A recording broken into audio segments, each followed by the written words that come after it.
Bonjour à tous, aujourd'hui on se retrouve avec l'oracle de la voie astrale que je vais vous présenter en faisant une review. C'est aux éditions First et il y a 52 cartes astrales pour te guider au quotidien sur ton chemin de vie. Vous aurez compris que c'est en oracle sur l'astrologie et les illustrations sont de Aurore Tile. Elle est amoureuse de la magie et des portraits de constellations d'étoiles. Je trouve son travail remarquable du point de vue graphisme. Alors c'est une boîte qui s'ouvre comme ça, c'est assez tout doux, un peu peau de pêche. Ça vous pouvez décoller si vous voulez, c'est combien elle a d'abonnés sur Instagram je crois. Voilà. Et on a le livret qui est aussi tout doux, qui est assez épais quand même. Et on va retrouver les cartes dans un pochon bleu, ce qui est différent d'habitude. Il est comme fait satin, mais c'est pas du satin, je pense. Je ne sais pas. Je suis pas une pro des tissus, quoique je connais quand même pas mal. Alors, on va retrouver d'abord le livret et ensuite on va voir ensemble les cartes. Ce qui vous intéresse le plus, je pense. On commence avec une table des matières ici. Moi, en général, je regarde moyennement les livrets. Enfin, pour lire mon message, oui, des fois je fais de l'intuition. Et là, il y a quand même pas mal de choses intéressantes. Au début, on a à quoi servent les cartes astrales. Ritualiser des phrases d'introspection personnelle. Alors vous l'aurez compris, c'est un oracle qui va beaucoup chercher dans nos profondeurs, dans notre développement personnel, dans notre psychologie, plutôt que on peut aussi l'utiliser en divinatoire, mais il est plus intéressant d'utiliser, je pense, en questionnement personnel. Reprendre les rênes de ton chemin de vie. Et là, on a tout en texte sur entretenir les cartes, purification et rechargement. Et je trouve ça intéressant, quoique il y a souvent, je crois, des livrets qui parlent de ça. Là, elle nous présente différentes façons de purifier, dont la fleur de vie, de mettre notre oracle sur une fleur de vie, d'avoir l'intention de les purifier carte par carte avec les mains et aussi en les mettant sous une pierre de sélénite comme j'ai ici d'ailleurs, mais une tour sélénite, ça veut dire c'est comme une pyramide sélénite, c'est comme une tour en fait, plutôt qu'une pyramide. Et là, elle nous rappelle l'art astral, les principes de base, qu'est-ce que c'est les maisons en résumé. Si vous ne connaissez pas du tout l'astrologie, il y a des résumés justement sur la maison 1, c'est l'identité, la maison 2, l'argent, la maison 3, etc. Je pense que c'est plus simple d'avoir des petites notions d'astrologie pour utiliser cet oracle, quoi qu'il y a des mots-clés sur les cartes et on peut le faire très intuitivement aussi. Par exemple, dans les astéroïdes, je ne connaissais pas quelques astéroïdes et ça m'a pas compliqué plus qu'autre chose. C'est vrai que si vous connaissez bien la planète, ça vous donne toujours des infos en plus. Les planètes en astrologie, ensuite les astéroïdes, on a les 12 signes du zodiaque et on a des cartes sur astéroïdes, planètes, signes du zodiaque justement et maison.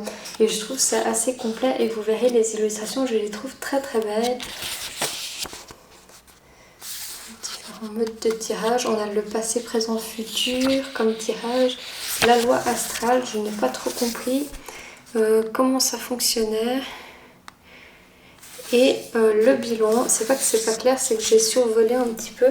Le bilan, c'est qu'est-ce que je dois conserver avant de passer à une étape suivante avec le carte 1, 2, 3, 4, 5. Et enfin, qu'est-ce qu'il m'arrivera de nouveau? Qu'est-ce que cette situation a de nouvelle à m'offrir pour finir. Et ensuite, la roue du zodiaque, je pense faire une vidéo sur ce tirage, plutôt avec le tarot ou un autre oracle, car je trouve c'est compliqué d'avoir toutes les maisons. Chaque 12 cartes représente une maison en astrologie. Et d'avoir en plus les maisons dans un ordre différent derrière la carte. Je trouve ça prête à confusion un petit peu. J'utiliserai pas cet oracle là pour le tirage de la roue du zodiaque. Je pense que c'est un peu plus compliqué, en tout cas pour moi. Alors là on a les messages délivrés, comment est la structure des cartes. Par exemple là, qu'est-ce qu'on retrouve quand on regarde le bélier? On va voir, on a un petit texte sur le bélier d'abord, un assez long texte d'ailleurs. S'il est en phase avec le soleil, la saison du bélier, je pense par exemple si on est en avril, je n'ai pas très bien compris ce que ça voulait dire en phase avec le soleil. Mais après il y a les messages délivrés qui sont des petits messages clairs comme vas-y fonce, apprends à te canaliser et la leçon des astres, un autre petit texte par rapport au bélier. Et je trouve que c'est très complet. Si on débute ou comme ça, je pense que ça peut vraiment nous aider. Et si on ne connaît pas très bien les signes ou les planètes, ça nous donne vraiment des indications en plus. Alors là après on a les maisons, après les signes du zodiaque, on a la maison j'accepte de m'incarner et d'affirmer mon individualité, la maison 1 qui correspond à la maison du bélier, la maison 2, celle du taureau si je me trompe pas. Qu'est-ce qui t'appartient? Des vêtements, des meubles, de la nourriture, de l'argent, ça nous questionne un peu sur nous-mêmes, ce qu'on possède. Maison 3, j'explore mon potentiel intellectuel, c'est la maison du Gémeaux, la communication, etc. Et voilà, on a un livret qui est pas en noir et blanc, mais en couleur de violet foncé. Mais je sais pas si on va très bien voir, peut-être qu'on voit un peu. Ouais.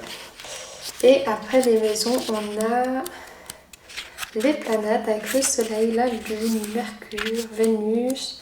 Et on va, je pense, jusqu'à Pluton. Voilà. Mercure, ah non, il y a encore des rétrogrades.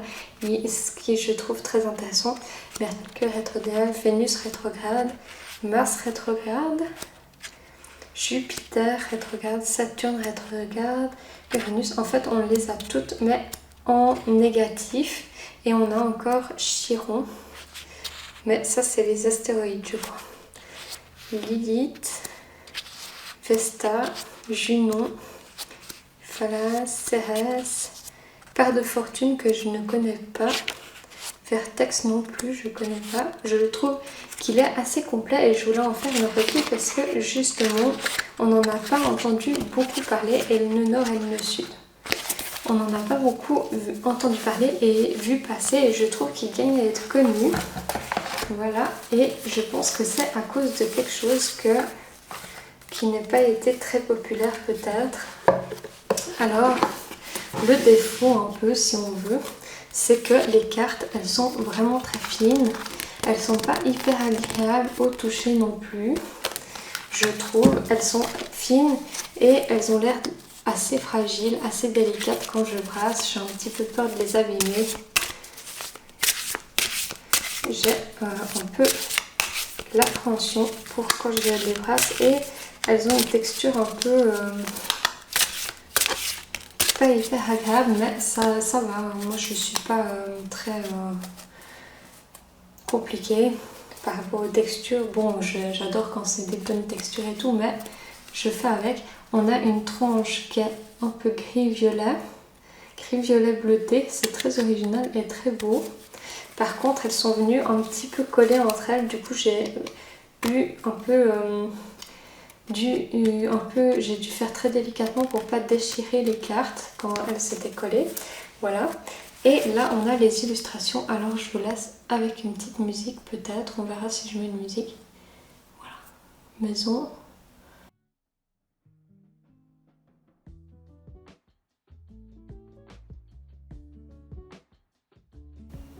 Maison 5, celle de l'amour, des loisirs. J'explore ma créativité et mes loisirs. Et on a des teintes de violet et de vert, mais pas que. On retrouve un peu du orange à des moments, et je trouve les teintes très belles. Et les illustrations très originales pour un oracle sur l'astrologie. Le texte, la petite phrase rajoute vraiment quelque chose. Le texte en bas, au début, je n'aimais pas trop, mais au final, on voit qu'il est quand même travaillé. Il y a comme des petits ronds à l'intérieur. Voilà, là on voit. Et je l'aime bien.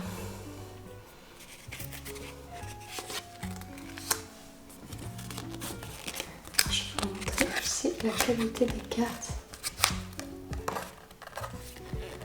On voit, c'est assez fin et si je plie, ça se déforme. Hein.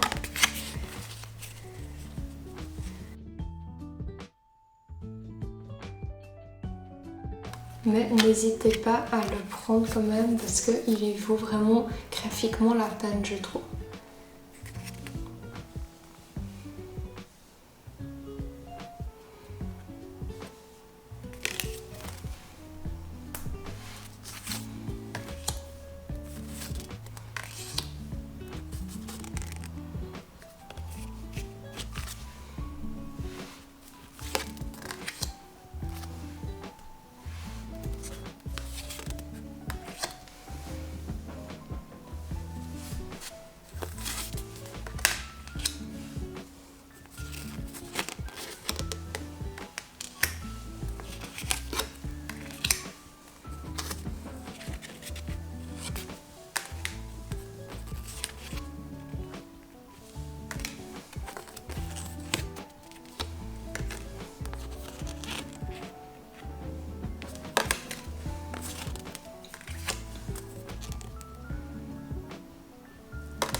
Là, je vous propose de faire un tirage pour voir la carte. Pour les personnes qui regardent moi review,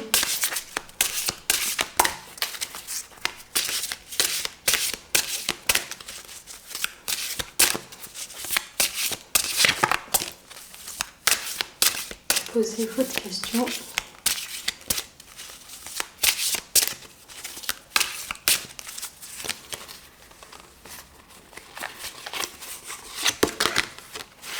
Et on a la maison 3 avec j'explore mon potentiel intellectuel. C'est la maison du Gémeaux. On vous invite à plus communiquer avec les autres, à vous entourer d'amis, à explorer vos apprentissages divers, que ce soit dans la lecture, dans un sujet qui vous passionne, en domaine en particulier. Et on va voir un petit peu ce que dit le livret par rapport à la maison 3.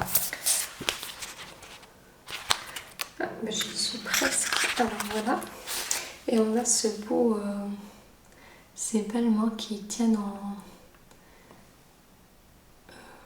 l'univers un peu, je sais pas comment on dit, une nébuleuse.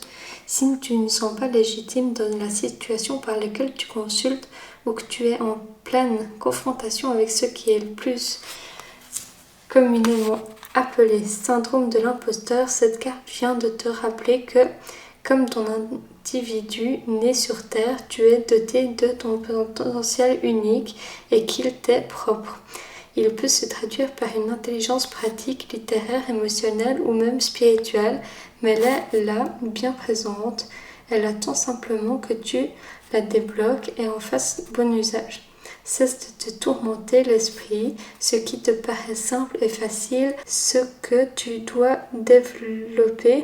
N'oublie pas que même si cela ne peut te paraître aisé, pour Audrey, cela peut paraître plus que complexe, voire irréalisable. C'est là que tu interviens pourvu de ton savoir-faire et tes bagages acquis. Et tu es légitime et à ta juste place. Les dons que tu as développés durant ton enfance peuvent ressurgir.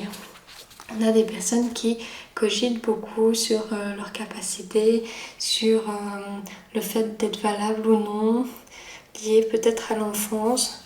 Tu peux demander conseil à tes frères et sœurs ou cousins.